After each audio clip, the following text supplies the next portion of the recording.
My Spartans are humanity's next step. Our destiny as a species. Do not underestimate them. But most of all, do not underestimate him.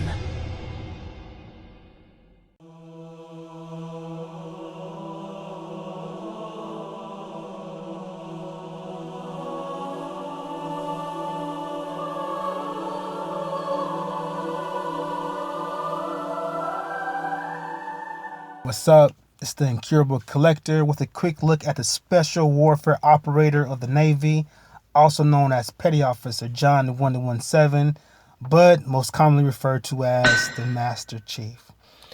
Now, I realize that this is yet another Master Chief action figure. We've seen plenty of Master Chief figures already, from NECA to PAC, so there's more than enough out there to satisfy your collecting needs. But this figure here is an amazing representation of the Master Chief as he appeared in Halo 2, which, in my opinion, pretty much represents the best of the franchise.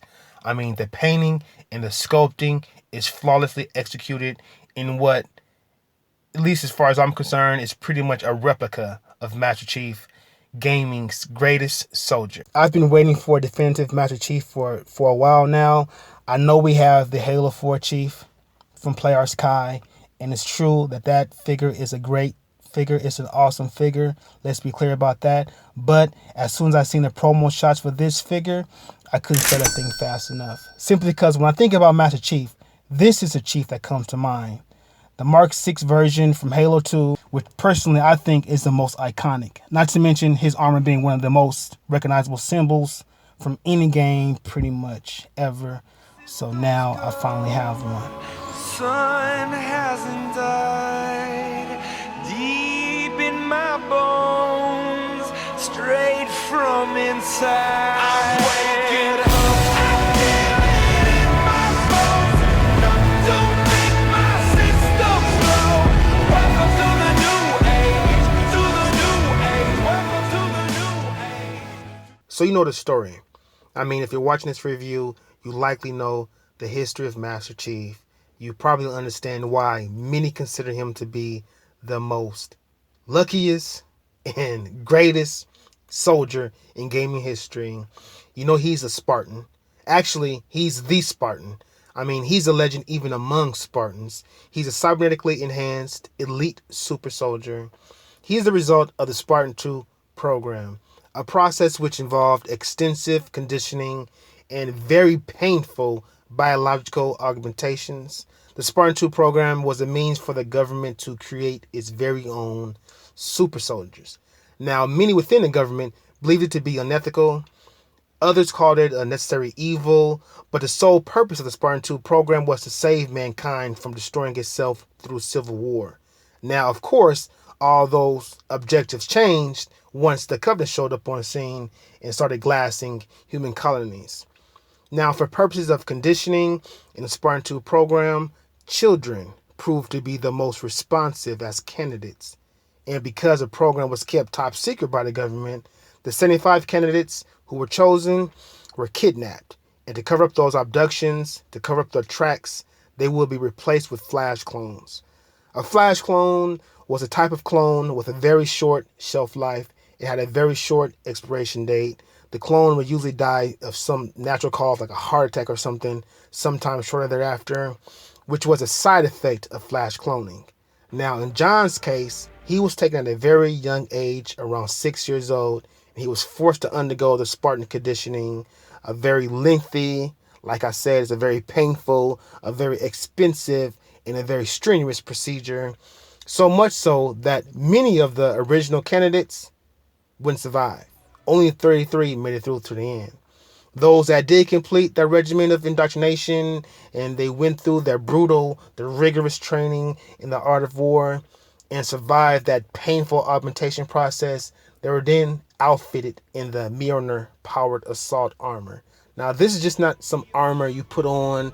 You know, this was actually a very advanced combat exoskeleton. It linked directly to the wearer's central nervous system. And what it did, it vastly increased and reinforced their strength, their speed, their agility, their reflexes, and also their durability, making the Spartans physically superior to all other humans. They were stronger, they were faster, they were better. And Master Chief, he was the best of them all. And in my opinion, the design of the Halo 2 assault armor is the most iconic, like I mentioned earlier. It's one of the reasons why I sold my Player's Kai Halo 4 Chief was because of the armor design. Now, I know 323 Industries wanted to do something different with the artwork when it came to upgrading this armor for Halo 4, and that's fine. I don't have a problem with the design necessarily of the armor as much as to do with the color of the armor. To me, Chief's armor should be green, and I think that's just as important and iconic as the armor itself. This figure does a great job at capturing the look and feel of a Chief from the games. I mean, it's just a really great representation of the character. Now let's talk about the paint. The paint on this figure is great. The detail is awesome. The armor looks like it's been through war. It has character. It's scuffed. It's scratched. It's battered and just generally beat up. I mean, it's weathered. It's worn. It looked like it's seen a great many battles. The battle damage itself, it kind of tells the story, not of a new recruit, but of a battle-hardened, just legendary, seasoned warrior.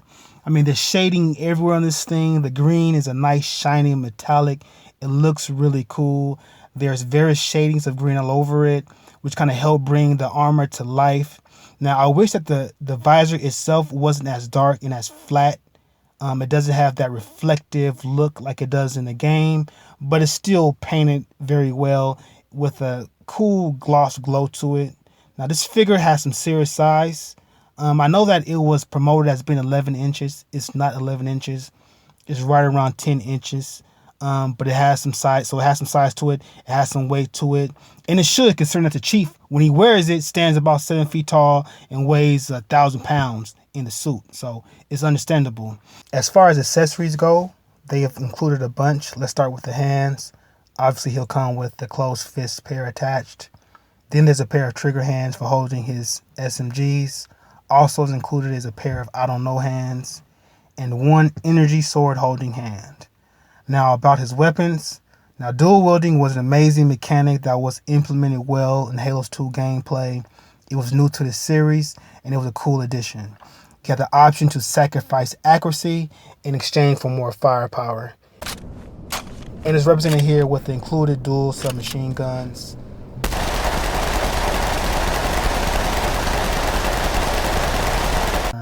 There's also a small adapter that attaches to either SMG. It basically allows you to connect one of the weapons to either of his thighs. There's a small peg hole in his leg that the adapter can plug securely in, and then the other end plugs into the weapon, and so you have a way to store the SMG on either leg. Or if you prefer, there's also a peg hole in his back, and you can attach the weapon there if you choose to. But the downside is it only comes with one, so you have to decide where you want to store it, but you have that option. Then there's the gun stocks. He comes with 2, one for each weapon. They simply slide in place and snap in securely, so you'll get a couple of options for displaying the machine gun. Also included is a Covenant Energy Sword, a weapon of mass destruction, arguably one of the greatest, most devastating weapons in all of gaming.